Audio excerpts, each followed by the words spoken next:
Matthieu, chapitre 13. Ce jour-là, Jésus sortit de la maison et s'assit au bord du lac. La foule se rassembla autour de lui, si nombreuse qu'il monta dans une barque où il s'assit. Toute la foule se tenait sur le rivage. Il leur parla en parabole sur beaucoup de choses. Il dit, un semeur sortit pour semer. Comme il semait, une partie de la semence tomba le long du chemin. Les oiseaux vinrent et la mangèrent. Une autre partie tomba dans un sol pierreux où elle n'avait pas beaucoup de terre. Elle leva aussitôt, parce qu'elle ne trouva pas un terrain profond, mais quand le soleil parut, elle fut brûlée et sécha, faute de racines. Une autre partie tomba parmi les ronces. Les ronces poussèrent et l'étouffèrent. Une autre partie tomba dans la bonne terre. Elle donna du fruit avec un rapport de 100, 60 ou 30 pour un. Que celui qui a des oreilles, pour entendre, entende. Les disciples s'approchèrent et lui dirent, « Pourquoi leur parles-tu en parabole ?» Jésus leur répondit, « Parce qu'il vous a été donné, à vous, de connaître les mystères du royaume des cieux, mais qu'à eux cela n'a pas été donné. En effet, on donnera à celui qui a et il sera dans l'abondance, mais à celui qui n'a pas on enlèvera même ce qu'il a. C'est pourquoi je leur parle en parabole, parce qu'en voyant ils ne voient pas et qu'en entendant ils n'entendent pas et ne comprennent pas. Pour eux s'accomplit cette prophétie d'Ésaïe. Vous aurez beau entendre, vous ne comprendrez pas, vous aurez beau regarder, vous ne verrez pas. En effet, le cœur de ce peuple est devenu insensible.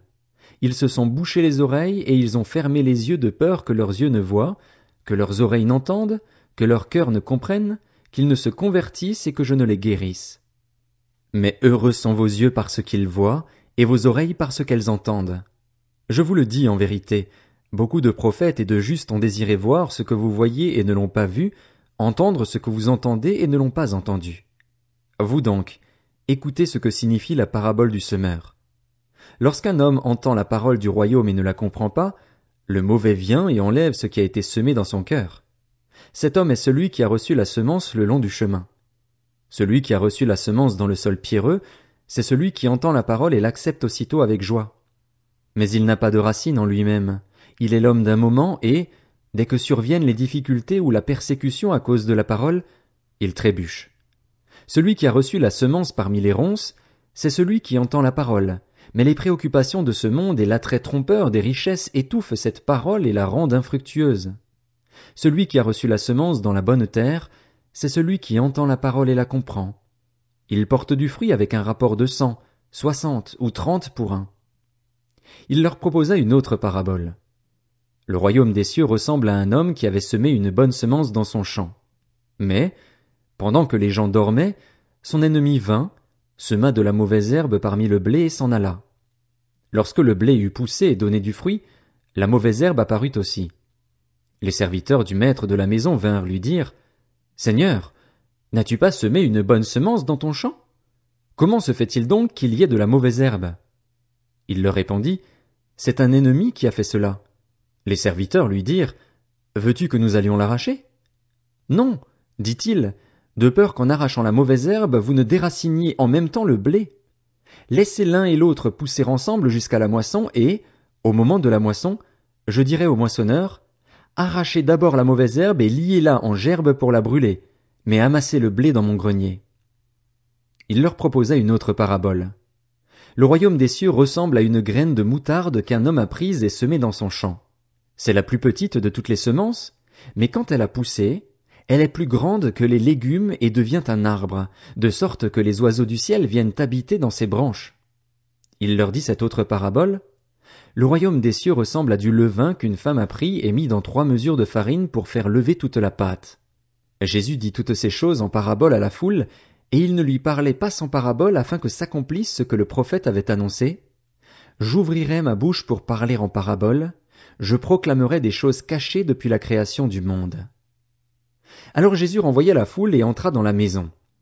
Ses disciples s'approchèrent de lui en disant, « Explique-nous la parabole de la mauvaise herbe dans le champ. » Il leur répondit, « Celui qui sème la bonne semence, c'est le Fils de l'homme.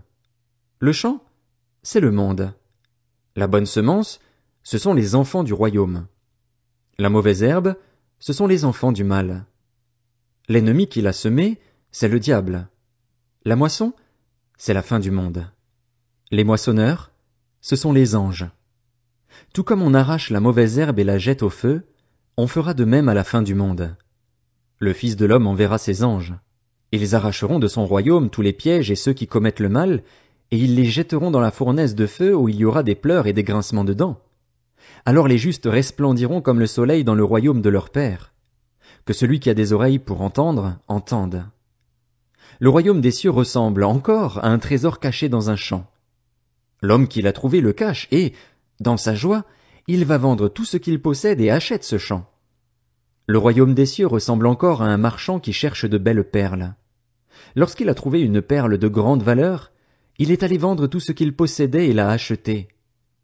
Le royaume des cieux ressemble encore à un filet jeté dans la mer et qui ramène des poissons de toutes sortes. Quand il est rempli, les pêcheurs le tirent sur le rivage et s'asseyent. Puis ils mettent dans des paniers ce qui est bon et jettent ce qui est mauvais. Il en ira de même à la fin du monde. Les anges viendront séparer les méchants d'avec les justes et les jetteront dans la fournaise de feu, où il y aura des pleurs et des grincements de dents. Jésus leur dit, « Avez-vous compris tout cela » ? « Oui, Seigneur, répondirent-ils.